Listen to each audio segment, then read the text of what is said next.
Do you want to save more money? In this video, I'm going to give you 8 tips that will help you save more money now and supercharge your frugal living journey now and later. And stick around to the end for a bonus that you do not want to miss. Welcome. I'm Amy, and here at Frugal Over 50, I give you tips and tools for frugal living, all personally tested by me. Now let's get to these tips. Number 1, identify the size of your household. That means how many people, how many pets, how many extra people show up all the time needing food. This may seem like a strange place to begin because it's sort of obvious, but don't neglect the obvious things. Count how many people you're feeding, count how many animals you're feeding. Ask yourself, is this likely to change? For instance, are you a single person household, but you often give food to friends? Are you a soon-to-be empty nester looking at saying goodbye to some kids? That's gonna be me pretty soon. Are you joining households together and your household size is about to increase? Look at this not just now, but what you're planning to have happen over the next year or two. The point here is to correctly identify the number of people, the number of animals, the number of responsibilities that you have financially within your household, both now and looking ahead, so that you can understand exactly what you need to do financially for all of these people, all of these pets, all of these things that require you to provide for them. Just identifying how many people, how many pets, how many things you're taking care of can help you get started seeing where your money has gone and identifying where you would like it to go as you're thinking about your savings goals. This leads us directly to tip number 2, which is to look back in order to look ahead. What I mean by this is look back over your past year at least, if not longer, and look at especially your major expenditures, whether it's a major one-time expense like a large insurance payment, or whether it is a cumulative effect of how much money did you actually spend on groceries last year. Look at where did your money go last year so that you can plan ahead. Now, I am not just thinking about things like groceries and insurance. I'm also thinking about holidays. How much did you honestly spend last year at Christmas time? How much have you honestly spent this year? Now, when you're thinking about it, is the time to start planning for next Christmas. I know, nobody wants to think that far ahead, and it's really actually quite difficult for us as human beings. But if you look back to what you spent last year and look at what you're spending this year, then you can get a good sense of what you can cut back on or what you actually want to prioritize going forward. Now, so far we are really just talking about identifying your spending. Who are you spending for, and where has your spending gone, so that you can plan it for the future. So I'm sure you're asking me, how does this help with saving? Well, basically, when you know where your money went, then you can identify what you have left or how you would like to reprioritize. And so let's move on to tip number 3. Tip number 3, make a plan for spending. I love to call a spending plan a budget, but you folks down in the comments have given us all the wonderful gift of the phrase spending plan, and I thank you for that, because for many people the word budget is pretty terrifying. I happen to love it and find it empowering, and if you do, then that's great. If you don't, try the expression spending plan. You've looked at who you're spending for, you've looked at what you have spent on in the past and what you're likely to have to spend in the future. Now, make a plan. Make a specific spending plan. Think about that holiday money, for instance. Make a category in your budget, in your spending plan, so that right now you can start planning for the future. I love You Need a Budget. I talk about it in almost every video. I have a playlist on it. I have a referral link for it. Many of you also swear by a free app that you can download on your phone called Every Dollar. Tell me what you're doing to track your spending and to plan your spending. Whether you call it a budget or a spending plan, what are you doing right now to plan ahead? Now, I know that one of the things that you're doing right now is you're spending some time with me here on this video. Thank you so much. If you're brand new here, I'm so glad that you're here. I'm so glad that you found us. Please consider subscribing and hit that notification bell so you'll get notified first of new videos. And then I would love it if you would like this video and share it with a few of your friends, or even with a lot of your friends. If you've been around for a while and you've been eager to support the growth of the channel, you can. Use my link down below for Buy Me a Coffee. You won't be buying me a coffee, but all of the money that I get through Buy Me a Coffee will go towards the growth of the channel. To everyone, thank you so much for being here. Thank you for giving this channel such love over the course of the last several months. I am so honored. Let's get right back to the tips. Number 4, savings. This is what you came here for, and you were probably wondering, why didn't you spend so much time on all these other things? Now, I know it's tempting when we think about saving money to think of it as this sort of separate category, but the reason I put it as number 4 on a list of 8 is because I want you to understand that saving goes into everything else that you do in your life financially. And what I'd like you to consider as you make your spending plan, as you look at who all you're supporting and what all you're supporting with your finances, as you look back and as you look ahead, make saving a category so that you can almost automate it. And there are people who actually automate it by setting up a separate account and arranging with direct deposit to move a certain amount of money once or twice a month. And it's just off their plate mentally. If you have the easy ability to do this, I would encourage you to take some time and automate your savings. Another thing that you can do is, if you are in the fortunate position of getting a raise and you don't need it to meet basic needs, save it. About 1.5 years ago, I got a raise, and I was told what percentage of my salary would be the raise. So I took that percentage and put it into a tax-sheltered retirement account. So I'm saving for future Amy, and I'm avoiding something called lifestyle creep. Have you heard of this? One of the biggest barriers to savings is lifestyle creep. And that's when you get a little bit more money in, and so you spend a little bit more. And then you get a little bit more money in and you spend a little bit more. And you find that as your income goes up, that your spending goes up. And to a certain degree, I gotta say, that's absolutely necessary, particularly for those of you who are relying on unemployment and really struggling financially. You really need to look at, if you got more money, you would spend it on things that you actually need. But when you get beyond that, when your needs are met and you start looking at wanting to buy more things, this is the place where you can really automate your savings. And the priority here is to pay yourself first. If you are watching this right now and you are in very difficult financial times and you're looking for ways to save money, these suggestions may not be of specific use to you because your income hasn't gone up. You are not dealing with lifestyle creep, and you're dealing more with the sort of almost desperation that comes when you're looking at money going out more than it's coming in, and you still are missing some things that you really need. In that case, you need to pare down to the most basic. What I've heard people say is, if I can't eat it or wear it, I won't buy it. Add that to things like household utilities and keeping a roof over your head, and that's really all you can do right now.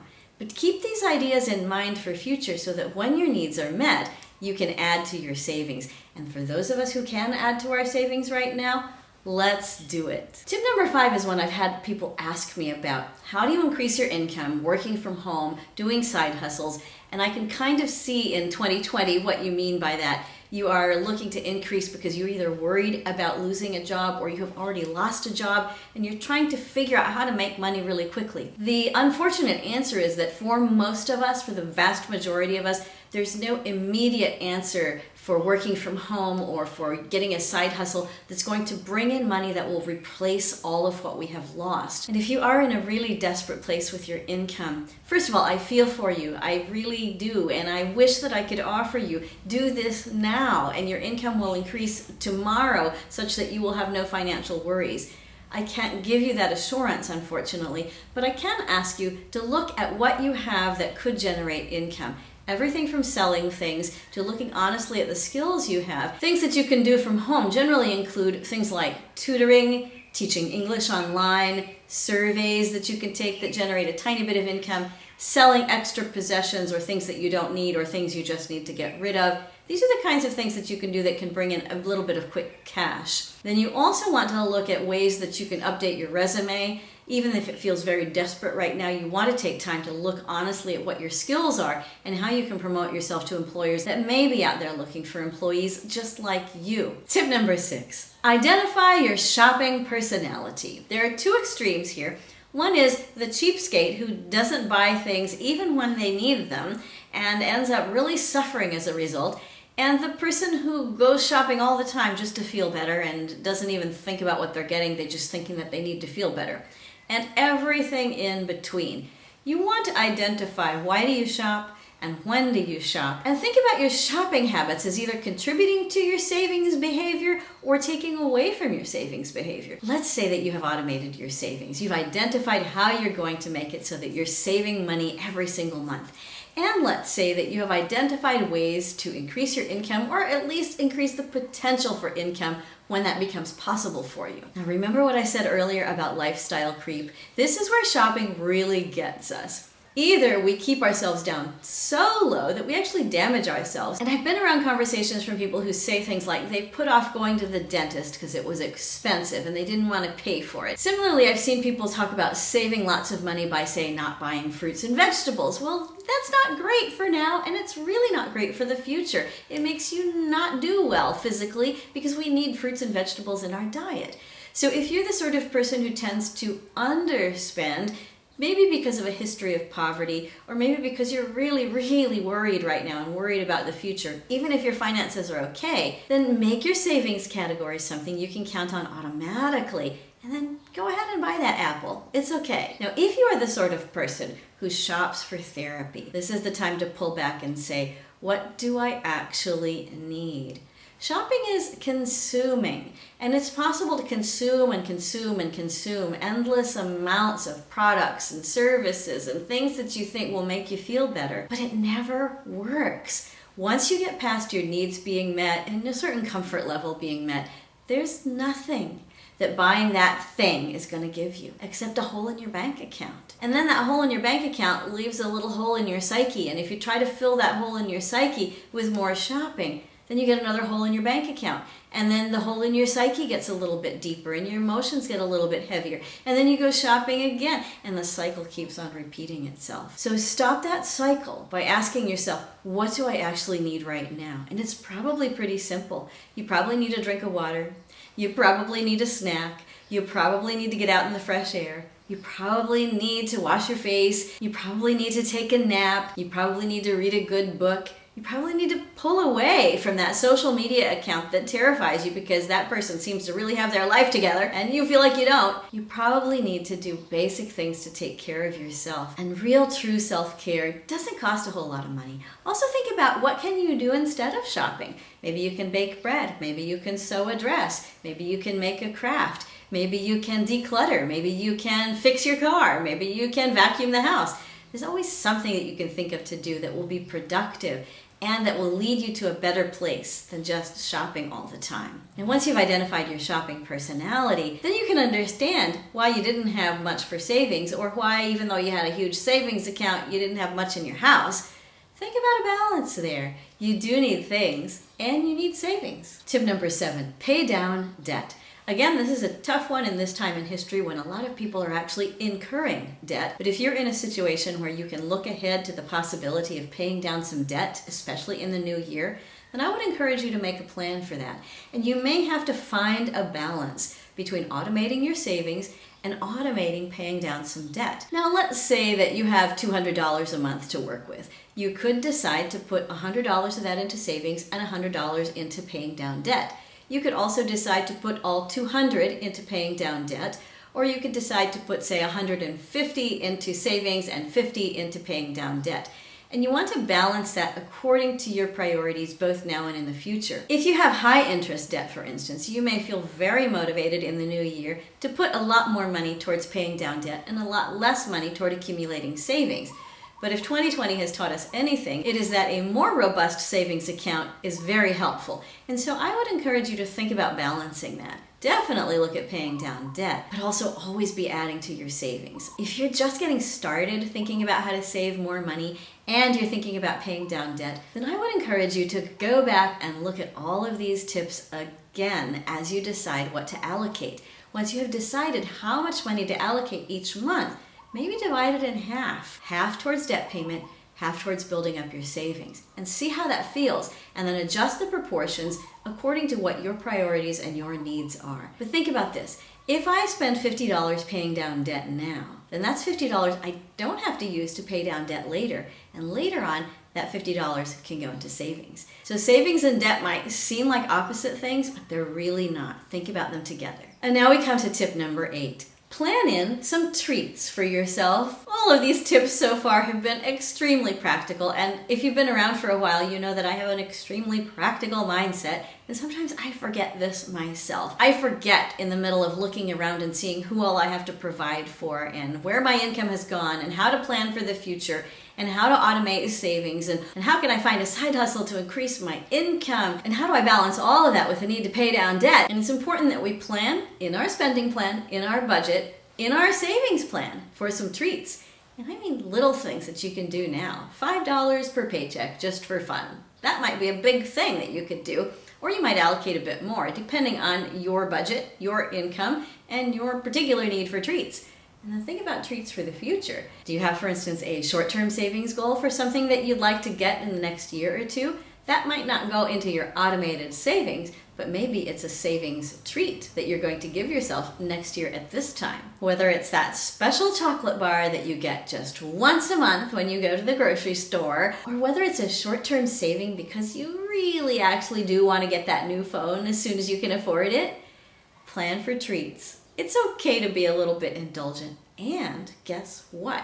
You get to plan to be indulgent, which means that you're actually not hurting yourself. You're not hurting your budget, and you're not hurting your savings when you plan to treat yourself.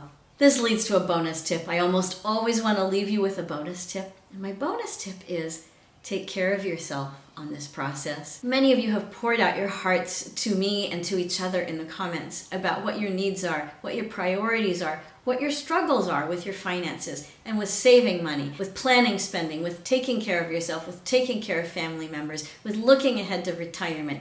And we talk very practically. I give you tips and tools every single week here. And I want you to remember that underneath all of that, take care of yourself. Take a deep breath. Drink some water, have that snack, take that nap. Give yourself credit for all of the wonderful things that you have done in this past year, and give yourself credit for being who you are. As we look ahead to the future and you think about saving and you think about spending and you think about all of your planning, I want to share with you a very special quote from the late political thinker and writer and professor, Dr. John Shar. He said, "The future is not some place we are going, but one we are creating. The paths are not to be found, but made. And the activity of making them changes both the maker and the destination." I love both the practicality and the hopefulness of this view. And I want to tell you that wherever you are right now on your frugal living journey, I am so proud of you, and you are not alone.